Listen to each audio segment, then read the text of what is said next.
Hi. In this video, I'm going to show you how to create a virtual private network. Yes, you heard that right. Your very own VPN, using a community version of Netmaker. Having your own VPN allows you full control over it. You can easily create and destroy it. You can say goodbye to monthly or yearly subscriptions. You can share it with your family and friends. And you can even earn money from it. Now let's get right to it, shall we? First off, this guide is designed to be easy, that even non-technical folks can follow. You don't have to worry about the underlying technology. Now I say this because I don't want to scare you of what's coming up next in the slide, which is the requirements. Now these are some technical terms. But for now, you don't have to worry about what these are. I'm going to show you how to get them and how to use them. For the first requirement, we need to get a virtual machine running in the cloud. Well, there are many cloud providers out there. But in this guide, we're going to use DigitalOcean. Because not only is it easy to use, it is also very affordable. As you can see in their pricing page, they have a machine for only $4 a month with a transfer cap of 500 gigabytes, which is a lot if you ask me. And the best part is that you are billed hourly. So if you destroy this droplet after using it for 8 hours, you'd only get billed for 4 cents, granted you don't get past 500 gigabytes of data transfer. A credit card or a debit card is required to sign up. But don't worry, there is no upfront cost. And you won't be billed for anything that you do not use. And by default, you are not using anything after signing up. And you can always delete your account anytime you like. After signing in, you should see this page. If you don't see a project, you can create a new one. You won't get billed for projects created. Now I'm going to show you how to create a Linux virtual machine. Click the Create button and choose Droplets. A droplet is what virtual machines are called in DigitalOcean. In the droplet creation page, we can choose which region our virtual machine will run. For now, I'm going to choose Australia. Droplet type is basic. CPU options is regular. And we choose the cheapest one. It is recommended to use SSH key here over password. But for simplicity, we're going to set up a password here for now. I'm sorry, but I'm not gonna tell you that my password is noobsaibotski at 123. We'll name this machine my VPN. And finally, click Create Droplet. It shouldn't take long for the droplet to be ready. In the meantime, we can go over to the Netmaker GitHub repository to copy the installation script. The URL is github.com/gravvitel/netmaker. This script works quite well. But I prefer to install one of its dependency first, and separately, to prevent traffic capping. Don't worry, I'm going to paste these commands in the video description below.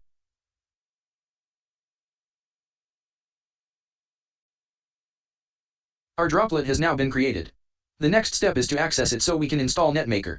Start by clicking on the droplet's name to open its details page. From there, click Access, then click the Launch Recovery Console button. This will open a command terminal window. Let's wait for it to fully load. I prefer to use this terminal window because in the event that it goes blank due to loss in connection, it always shows where we left off. In which case you can just click on the Windows address bar and hit Enter to re-access the terminal window. Once the terminal is ready, we input the credentials of the machine. Username by default is root. Username by default is root. And the password is what we specified during the installation.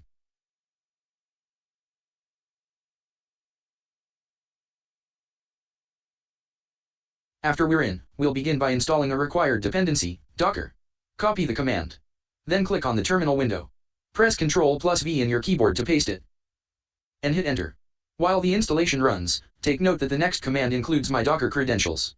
I've added them for convenience, so you don't need to sign up for a Docker account to follow along. Feel free to use them as well. Let's relax and enjoy some of Beethoven's work while we wait. After Docker is installed,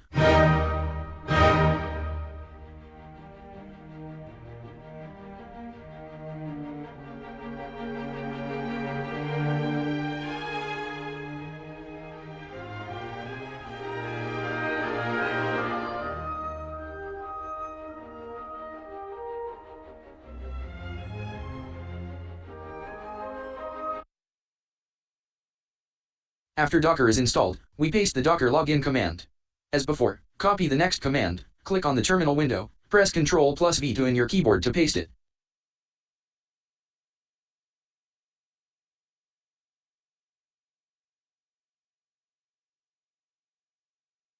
As before, copy the next command, click on the terminal window, press Ctrl+V in your keyboard to paste it, and press Enter. We'll run the Netmaker installation script.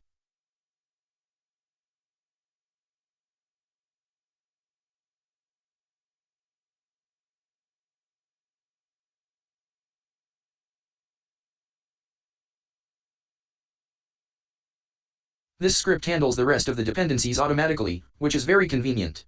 During the process, it will prompt us for 3 simple customization steps. While we wait for the first prompt, here's a quick look at Netmaker's website and their Discord community. A great place to ask questions and get support from other users. Let's relax and enjoy some of Beethoven's work while we wait.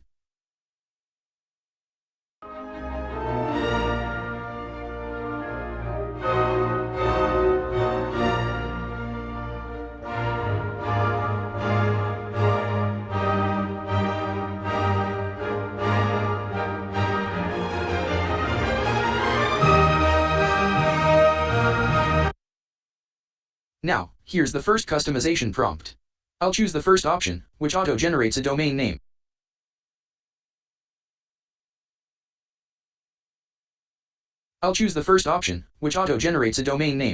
This will be the address we use to access the Netmaker UI after installation. Next, enter your email address.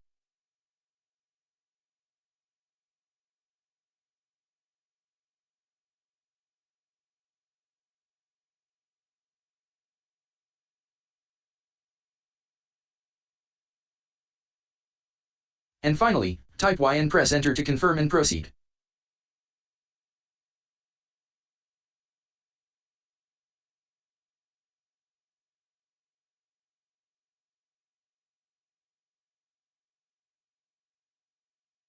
The installation will take about 2 to 3 minutes to complete. In the meantime, if you have any questions after watching this video, feel free to leave a comment below. I'll do my best to help out. Let's relax and enjoy some of Beethoven's work while we wait.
Netmaker has been installed on our server.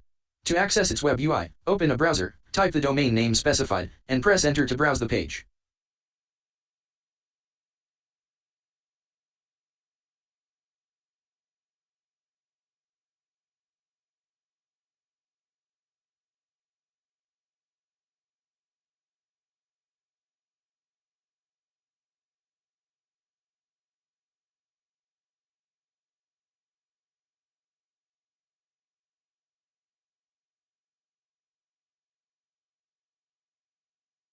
To access its web UI, open. Since this is our first time visiting the page, we got redirected to the super admin sign-up page. Here we can specify our username and password.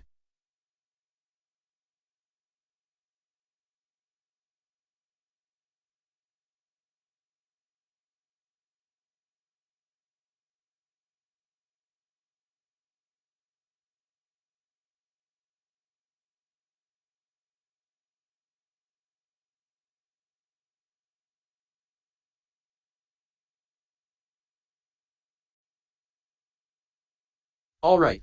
This is Netmaker, now up and running on our virtual machine in the cloud. By default, it already created a virtual private network, or VPN, for us. Nice, right? And it even joined one device to it, our cloud machine. So that machine is now acting both as the server and as a node in the VPN. Now, when most people hear VPN, they usually think of one thing: yes, I want to watch Netflix like I live in Canada. But that's just one small slice of what VPNs can actually do. For this video though, we're sticking with that classic use case, rerouting internet traffic, and I'm going to show you exactly how to do it. Right now, I'm in the Philippines. But our virtual machine? It's living its best life down under, in Australia.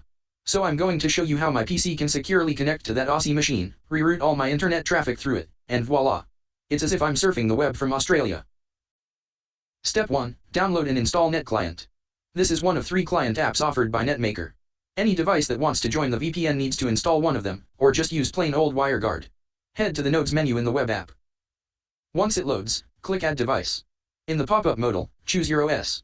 Since I'm on Windows, I'll go ahead and click the NetClient for Windows button to download it. It shouldn't take long for the download to finish. Once it does, find it in your Downloads folder and then double-click on the file to install it. I'm doing this on Windows, but it should be more or less similar on Mac.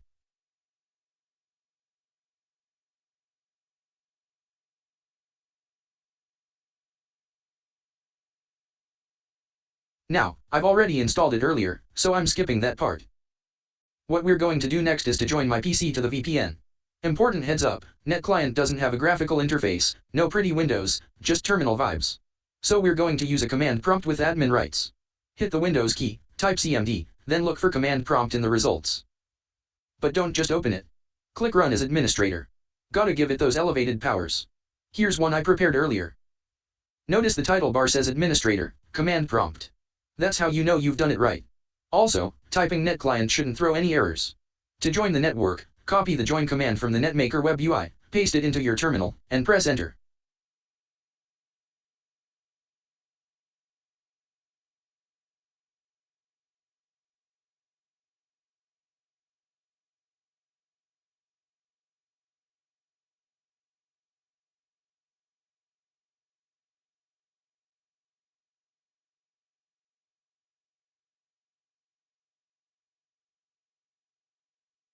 Now we just wait a moment for our device to show up in the Netmaker dashboard. And when it does, we'll run the ping command to check if my PC can reach the VPN node using its private address. Now that my device is in the list, we're officially in business. Now, just a heads up, you only need to run that join command once. After that, your device will automatically hop back into the VPN every time it starts up or reboots. Like magic, but nerdier. Next up, we're going to test if my device has actually shaken hands with our VPN in the cloud. You don't have to do this on your end. I'm just showing it here in case you ever need to troubleshoot. Trust me, future you will thank you. Before we go full ping mode, we're going to run the WG command, short for WireGuard, which is what Netmaker uses under the hood. If everything's working, you'll see something like handshake next to the other peers. That means our VPN tunnel is alive and kicking. Then comes the classic ping test. We grab the VPN IP of the other node, head to the command prompt, type ping, add a space, paste the IP, and hit enter. Boom. If you see replies, then we're golden. Both tests should pass with flying colors. Right now, our device might be connected to the VPN network, but its internet traffic is still cruising through the local ISP lanes. As you can see here, I'm currently in the Philippines. Tropical islands, unlimited rice, but sadly, not where we want our IP address to say we are. This setup is what nerds call a split tunnel. But what if we want to go full tunnel? Like, full-on cloak and dagger mode where all internet traffic gets routed through another node? Well, we'll need to set that node as a gateway. Conveniently, Netmaker's install script already did us a solid and made the server node a gateway. You can see that if you check out the gateways page. What we have to do on our end, is click the little kebab icon, you know, the 3 dots, next to the gateway and hit edit. Change the gateway's DNS setting to its own tunnel IP. This helps prevent what geeks call a DNS leak, when your computer tattles to your ISP even though you're on VPN. Turn on the Internet Gateway switch. Smash that Update Gateway button like it owes you money. Now click the down chevron beside the gateway name to expand it. Under Connected Nodes, click Add Connected Nodes. I'm selecting my device here, then clicking Done, and finally Connect Nodes. Almost there. One last move. Flip the route all traffic switch from off to on. Boom. My device should now be virtually sipping flat whites in Australia. From here on out, my internet traffic is being routed through the land down under.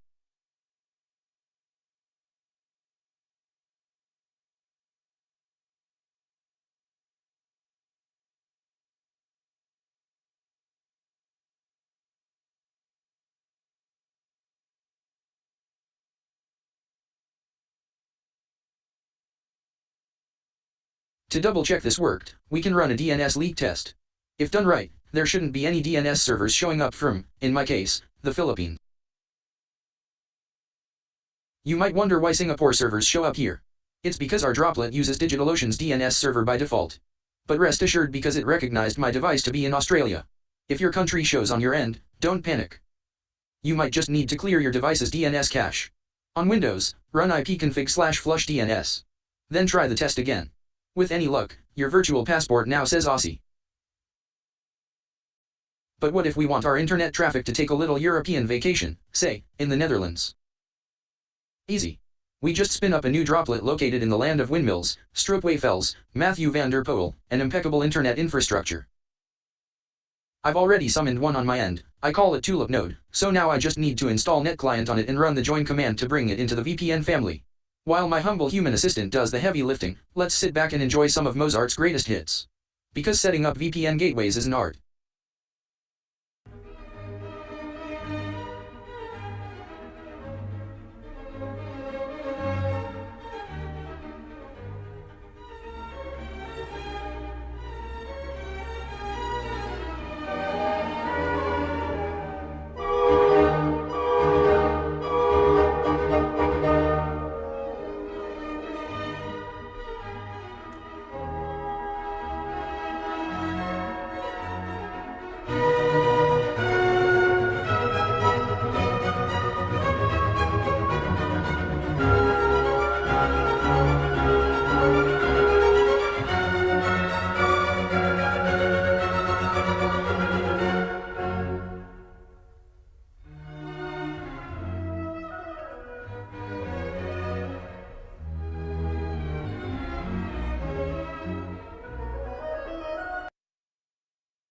Once it's in the network, we do the usual magic. Set the node as a gateway. Set the DNS to its own tunnel IP. Flip on the Internet Gateway switch.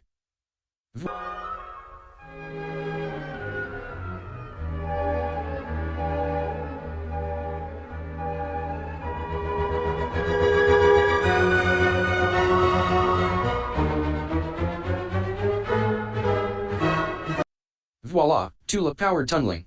Now, I'm going to politely disconnect my device from Australia. Thanks for the Vegemite. Internet connection is expected to break for a bit here. Then I'm going to reconnect it to our shiny new Netherlands gateway. And finally, I'll run a few tests to make sure everything's working.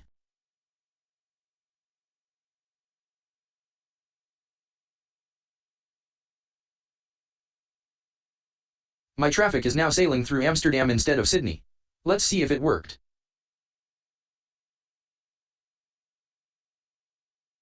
Here's my humble human assistant, featuring Mozart.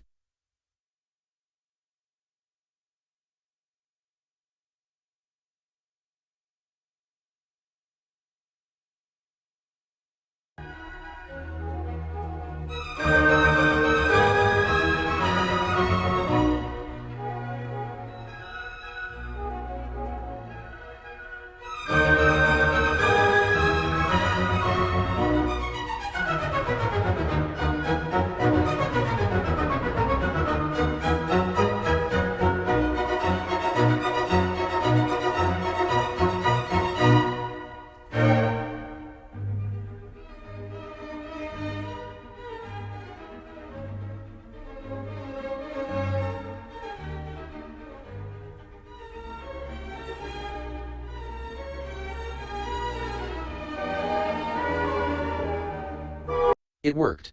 Thanks Mozart. And that, dear friends, is how you build your very own VPN infrastructure. Though today we mostly focused on the internet rerouting part, because who doesn't love pretending to be in Amsterdam from their couch? But before we cue the dramatic exit music, a couple of things to keep in mind. First, notice how we had to use Netmaker's web UI to switch my device from Sydney to Amsterdam. That means if you share your VPN setup with family and friends, you generous soul, they won't be able to flip between gateways on their own, unless you're the one doing the switching behind the scenes like some VPN wizard. Second, NetClient, the magical tool we've been using, has a bit of a picky personality. It doesn't play nice with smartphones. No iOS, no Android. Just good old desktops and servers.